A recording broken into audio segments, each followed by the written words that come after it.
Hola compañeros, hoy voy a hablaros de los contratos de servicio de fotografía, sobre todo orientado al tema del contrato de reportaje de boda, aunque se puede extender a cualquier tipo de contrato de trabajo de fotografía. Fotografía de estudio, fotografía industrial o publicidad. Básicamente la idea es saber cómo debería de ser un contrato, qué cosas mínimas debería de tener y un poco pues cosas que no tendrías que hacer, etcétera, ese tipo de cosas. En el blog vas a tener tres modelos diferentes de contrato. Uno que es el que he utilizado yo siempre para reportaje de boda, uno que he encontrado por ahí que es más o menos neutro y uno que te lo he comentado porque me parece que es un contrato bastante malo y que quiero que veas por qué cosas no es bueno, y eso está en el mismo documento. Descárgatelo, lo lees y luego ya pues tú mismo tomas tus propias consideraciones. No quiero tener razón, simplemente te digo lo que opino para que tú también lo valores. Hoy hablamos de contratos de reportaje de fotografía y esto es Marketing para Fotógrafo. Yo soy Vicente Nadal.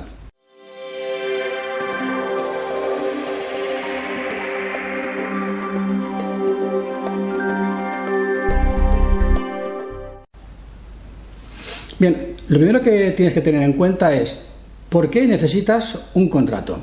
Bien, necesitas un contrato por varias razones. Primera, porque estableces un marco regulador, unas reglas del juego, en la cual se establecen, digamos, unos derechos y obligaciones para cada parte, y en caso de incumplimiento de alguna de las partes, pues se acude a lo que se pone en el contrato.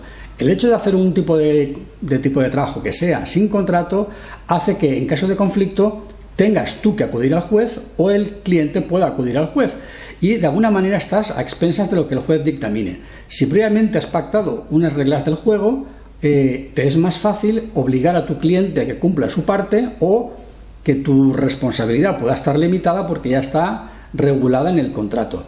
Siempre queda mucho más profesional al cliente ofrecerle un contrato para firmar. Parece que es cierto que tomas más en serio tu trabajo y de alguna manera te cubres las espaldas. Además también le estableces al mismo cliente sus derechos y sus obligaciones, y eso también pues es algo interesante. Bien, por eso es importante que siempre que puedas, y eso debería de ser siempre, le des a firmar a tu cliente un contrato que tú también firmarás para que ambas partes estén comprometidas. Siempre quedarás mucho mejor. Otra cosa que te quiero comentar es que no sirve cualquier contrato. El hecho de que tú le pongas contrato a un folio y pongas ahí cualquier cosa para que la gente la firme no tiene por qué valer. Los contratos que regulan la actividad comercial entre dos personas, entre un cliente y un proveedor, entre un fotógrafo y un cliente que recibe esas fotografías a cambio de un precio, debe de tener unas mínimas consideraciones que, salvando las diferencias que pueda haber de legislación entre Argentina, Colombia, Venezuela, México, España o Brasil, me da lo mismo, aun teniendo en cuenta esas posibles diferencias jurídicas, hay algo que es, digamos, innegable y que sucede siempre en todos los países. Tú no puedes poner en tu contrato cláusulas que sean contrarias al derecho de tu país, porque si tú pones en tu contrato alguna cláusula que vaya en contra del ordenamiento jurídico de tu país, esa cláusula es nula. No hace falta que te lo explique nadie, es de sentido común. Si tú pones ahí, por ejemplo, en el contrato, y el cliente invitará a porros de marihuana al fotógrafo, pues hombre, si la droga está prohibida en tu país, evidentemente eso es ilegal, no lo puedes poner, ¿eh? Y el cliente además sobornará al cura para que al fotógrafo le deje ponerse de pie en el altar.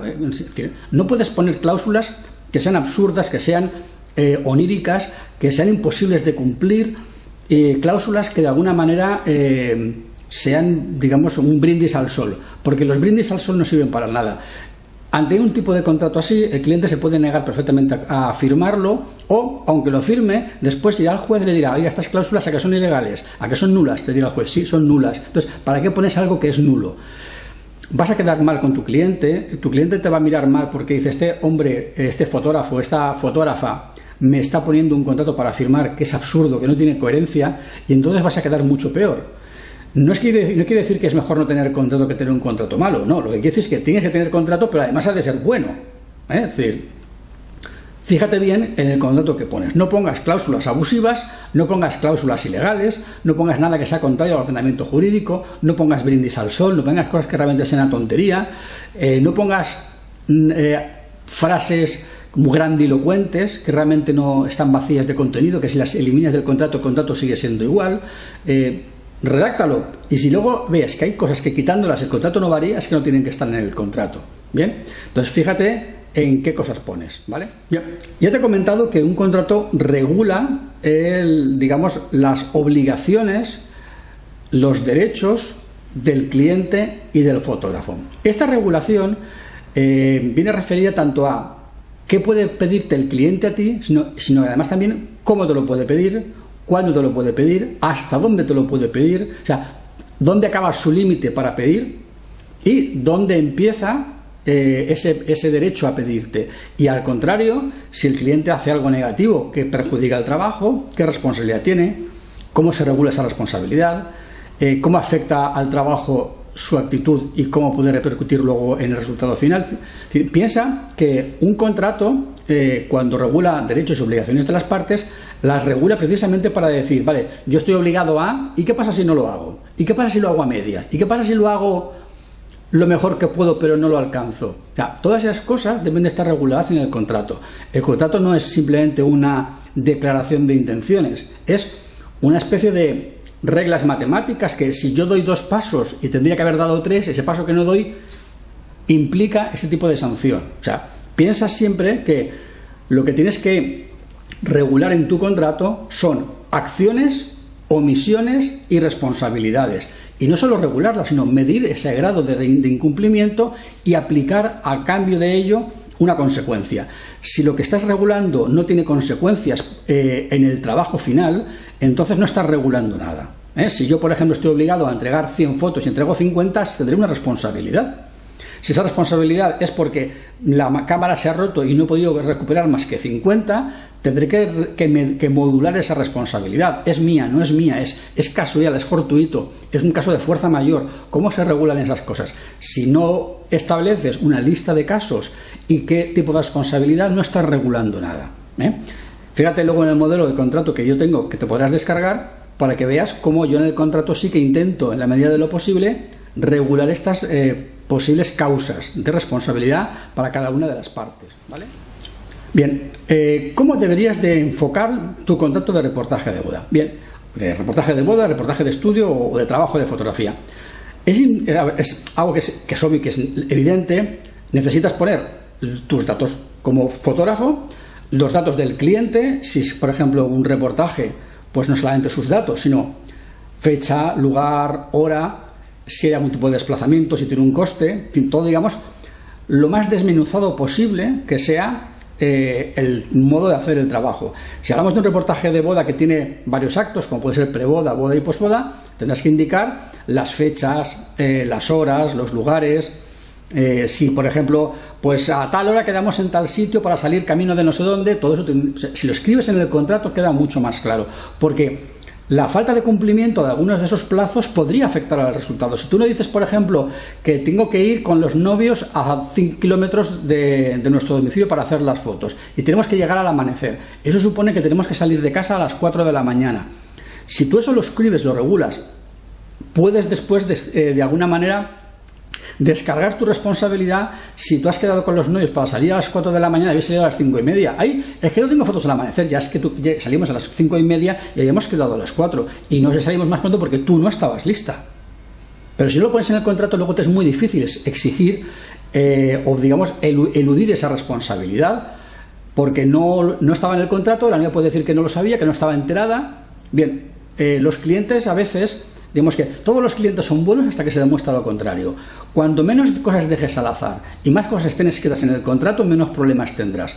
Por lo tanto, cualquier trabajo que tengas que hacer, desmenúzalo hasta el milímetro en el contrato. A cada parte que corresponda le pones un precio. Y eso que quede bien regulado y bien descrito en las características del trabajo. Si eso se adjunta al contrato, es muy difícil que tu cliente luego pueda decir: es que yo no sabía el horario, es que no sabía los plazos, es que no sabía. No, está en el contrato y lo has firmado. Sí que lo tienes que saber porque lo tenías que haber leído, evidentemente, ¿vale? Entonces, la primera parte importante del contrato siempre es los detalles del trabajo: fecha, hora, lugar, datos, todos los que puedas. Si es, por ejemplo, un reportaje de boda, teléfono de cada uno, de ellos personal, teléfono de las casas, y las casas donde van a hacer las fotos tienen un teléfono distinto, los domicilios, correos electrónicos de los novios, la dirección después de casados. Cualquier dato puede ser importante. todos los datos que puedas recabar en el contrato, mejor. Bien, una vez que tengas los datos del reportaje y el tipo de reportaje, tendrás que hacer referencia a las causas de responsabilidad por el desarrollo del trabajo. Por ejemplo, si tú sabes que tienes que llegar a una hora y no llegas, ¿qué responsabilidad tienes tú si llegas tarde? ¿Qué causas pueden hacer que tú llegues tarde? ¿Qué puede pasar si tú entregas tu trabajo tarde? ¿Qué puede pasar si el cliente no te paga en los plazos establecidos? Porque tendrás que poner unos plazos de pago, una forma de pago. Todo eso tienes que regularlo y ver cómo afecta. La falta de pago del cliente puede causar la nulidad del contrato y que tú no vayas a hacer el trabajo porque el cliente no te ha pagado. ¿Cómo regulas todo eso? Tienes que especificar todas esas cosas y no poner, digamos, cosas imposibles de cumplir para el cliente, y tampoco tienes que ponerte a ti mismo trampas. He visto algunos contratos en los que los fotógrafos dicen que harán cosas de una manera que de algún modo dices, ostras, ¿y si luego eso no es así? O sea, te estás metiendo en un jardín. Fíjate no meterte en jardines de los cuales no puedes salir. No prometas aquello que no sabes si puedes cumplir, o aquello que pueda servir para que el cliente luego te pille. No digas, no, el cliente ha visto 7 reportajes completos míos y por eso sabe cómo trabajo. Bueno, y si luego el cliente ha visto solamente 3, luego te podría denunciar. O sea, sé concreto en aquello que pueda ser concreto, y en aquello que no haga falta ser concreto no necesitas concretar.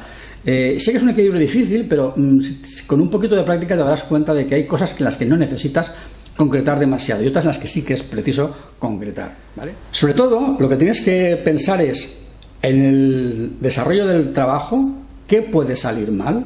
Haz una lista de las cosas que podrían salir mal. Puedes estropearse tu máquina, puede afectar la acción de un tercero, puede ser que tú querías hacer un tipo de trabajo que han visto que tú haces, pero que haya un tercero que te lo impida. En fin, piensa en todas las cosas que podrían salir mal, piensa en quién puede ser el responsable de esas cosas, piensa cómo puede afectar al resultado final esa irregularidad, eso que no estaba previsto, y piensa cómo podrías o cómo se podría restablecer el equilibrio. Si en el contrato se establece una prestación y una contraprestación, entrego fotos y tú me das dinero, pero por alguna razón una de las dos cosas no es la ajustada, ¿cómo se puede restablecer el equilibrio? ¿Cómo puede uno compensar a la otra parte por su falta de cumplimiento, por su responsabilidad en el resultado final que no es el esperado, ¿vale? Y sobre todo lo que tienes que hacer es ponerte en el lugar de tu cliente. Si no te pones en el lugar de tu cliente, es probable que hagas un contrato que sea muy beneficioso para ti, pero muy perjudicial para tu cliente. Y ese contrato podría ser un contrato abusivo y ser nulo ante un juez. ¿Cómo puedes ponerte en el lugar de tu cliente? Bien, es muy sencillo, haz este simple ejercicio. Tú imagínate que mañana sucede algo radical en tu vida y te encuentras viviendo dentro de un mes tú solo, sin pareja, sin nada, sin familia, tú solo viviendo en Australia para el resto de tu vida. Y pasados los 3 años encuentras pareja, rehaces tu vida y necesitas un fotógrafo de boda en Australia y no conoces a ninguno. Y contratas uno y tienes problemas con él. ¿Qué problemas podrías tener y cómo te gustaría reclamarle? ¿Cómo te gustaría que esa persona cumpliera contigo la parte que no ha cumplido? ¿Bien? ¿Entiendes lo que te quiero decir? O sea, ¿cómo te gustaría que te compensaran a ti si el trabajo no es el adecuado, si no es el correcto, si no son los plazos de entrega, si no es la calidad esperada? ¿Entiendes lo que te quiero decir? O sea, piensa siempre que desde aquí, desde tu casa ahora, es muy fácil ponerte tú en tu lugar de fotógrafo y exigirle mucho al cliente y no darle ningún derecho ni ninguna capacidad de reclamación. Pero ¿y si fueras tú el que está en su lugar? O sea, ponte en su lugar, empatiza con él y dale derecho a exigirte cosas. Si no, entonces tu contrato puede acabar siendo papel mojado y entonces realmente estarías peor incluso que al principio. ¿De acuerdo? Entonces, hay algunas cosas que tienes que tener en cuenta en tu contrato y que no deberías de hacer. Por ejemplo, no debes de ir de estrella del rock. Yo no te lo aconsejo. Es decir, una gran persona, un gran fotógrafo, un gran ser humano no va de estrella del rock. Es humilde. Eso para empezar. La primera virtud que tiene una gran persona es ser humilde.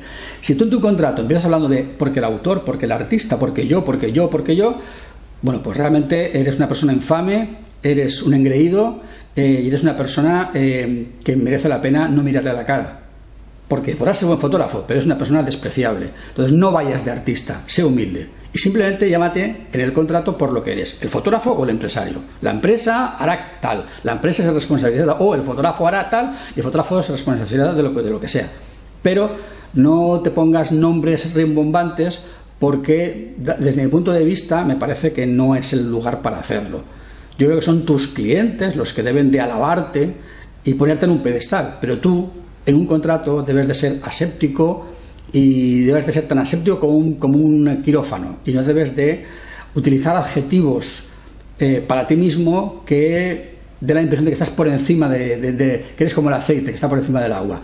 No es elegante. Yo te recomiendo que no hagas eso. Tampoco deberías de usar un lenguaje que fuera excesivamente coloquial, que fuera irreverente, que fuera despreciante o denigrante hacia tu cliente.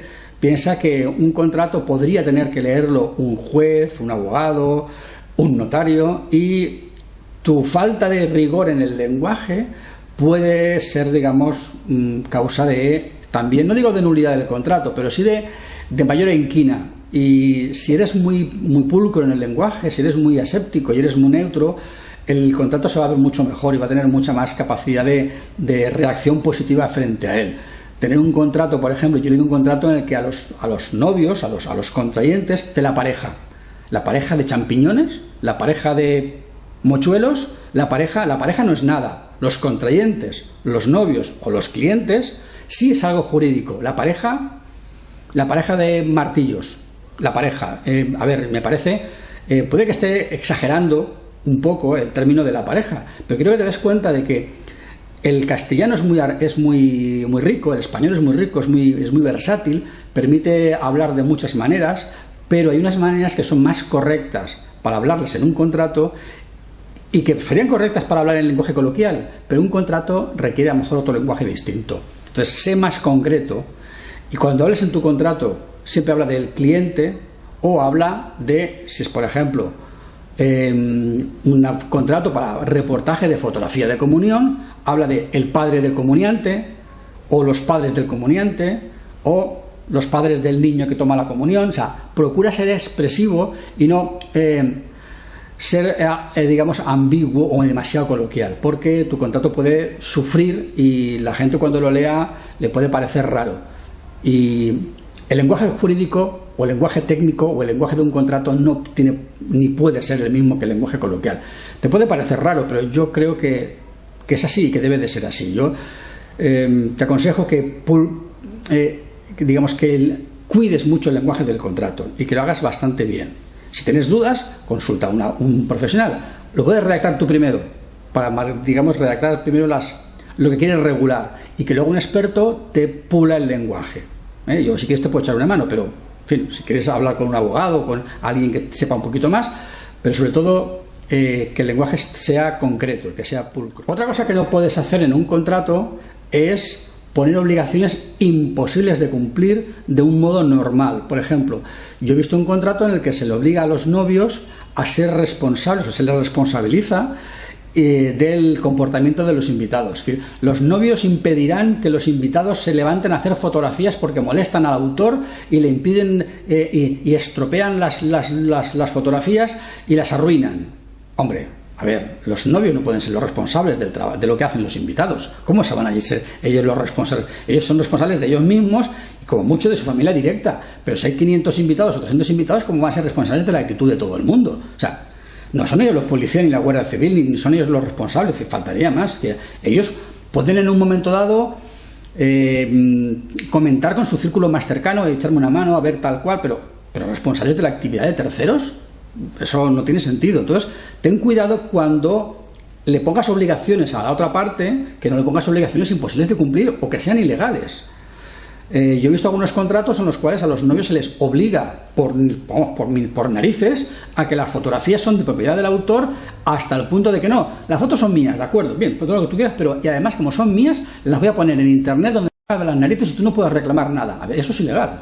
La Ley Orgánica de Protección de Datos en España o las leyes de protección de datos en otros países regulan el derecho de los dueños de las imágenes a no salir en ningún sitio si no quieren. O sea, no le puedes obligar. O sea, no puede ser obligatorio eso. Además, no tiene ningún sentido. Tú imagínate, por ejemplo, un contrato en el cual tú escribas que los novios, por firmar el contrato, acceden y saben que las fotografías el fotógrafo las va a poder poner donde les haga de las narices y no pueden reclamar, ¿vale? Pero acto seguido dices, los clientes pueden ejercitar sus derechos de acceso, oposición, rectificación y cancelación, porque la ley orgánica de protección de datos lo permite. Entonces, el cliente te firma el contrato y automáticamente te entrega en el segundo siguiente su carta manuscrita de oposición a que enseñes las fotos en Internet. Y tendría derecho, y te habrías quedado sin ningún tipo de derecho de exhibir las fotos. Es decir, que en tu contrato abusivo de que tú puedes exhibir sus fotos, él te entrega en el segundo siguiente a firmar el contrato una carta en la cual se opone a que enseñes las fotos. Y es legal y te las has de comer.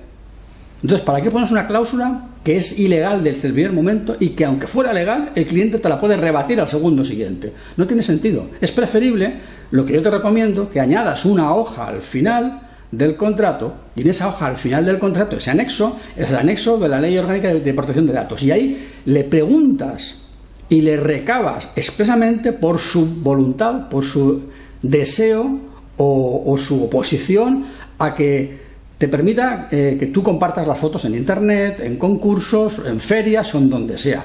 Y si el cliente te permite y te lo deja, pues genial. Claro, tú puedes perfectamente decirle al cliente, mira, es que si no me permites publicar las fotografías, yo no puedo tener un portfolio activo y vivo, entonces no tengo esa posibilidad de promocionar mi trabajo y a mí no me interesa coger un contrato de fotografía de boda de un cliente que no puedo enseñar su trabajo. Entonces, si no me lo firmas el derecho, yo lo siento mucho, pero declino hacerte la boda. Y eso lo dices de palabra, pero no lo pones en el contrato porque en el contrato no lo puedes poner. Entonces el cliente puede decir, hombre, vale, te dejo, pero solo un año, ¿vale? Entonces tú añades en el contrato, lo modificas y lo añades, el cliente se compromete a ceder al fotógrafo el derecho de exhibir las fotos durante los 12 meses siguientes a la realización del reportaje de boda, ¿vale? Pero lo has negociado y lo has añadido, pero no está de entrada puesto en el contrato porque no se puede. Ahora, si luego tú lo pactas con el cliente, perfecto, pero páctalo y el pacto que has llegado de mutuo acuerdo, lo escribes. Aún así todo, a los 3 meses podría mandarte la carta de oposición de cancelación y decirte que no quiere que sigas enseñándolas. Y tendría derecho, pero al menos no le estás imponiendo una rueda de molino con la que tiene que comulgar y que no quiere. ¿Vale? Entonces no puedes hacer ese tipo de cosas porque el cliente tendría derecho a enfadarse, a negarse y a mosquearse contigo. O incluso a decir, mira, yo es que creo que un fotógrafo así no trabajo. O sea, me gustan tus fotos, pero no tus condiciones. Podría perfectamente negarse. Entonces, tienes que establecer un marco de juego en el que los dos tengáis un peso equivalente, ¿vale? Entonces, esto también es importante. Bien, como te comento, yo te dejo en el blog 3 modelos de contrato. Un modelo de contrato que es el que yo he utilizado para reportajes de boda. Fíjate que ese modelo es un modelo que yo escribí cuando trabajaba en negativo. Y el modo de trabajar y las pautas de trabajo hacen referencia a un tipo de trabajo que se hacía cuando se hacía con negativo. Y de entonces no lo modifiqué porque realmente no he llegado a cambiar mi modo de trabajar. Te lo digo para que lo mires desde esa óptica, de que se hacía en negativo, que la gente veía algunas pruebas, que luego elegía fotos, es una dinámica diferente. Pero aún así todo, pese a esa diferencia, tienes que pensar que tú puedes modificar un poco a tu manera actual de trabajar. Lo siento mucho, pero esto tienes que fijarte en cómo trabajas tú y adaptarlo a tu modo de trabajar.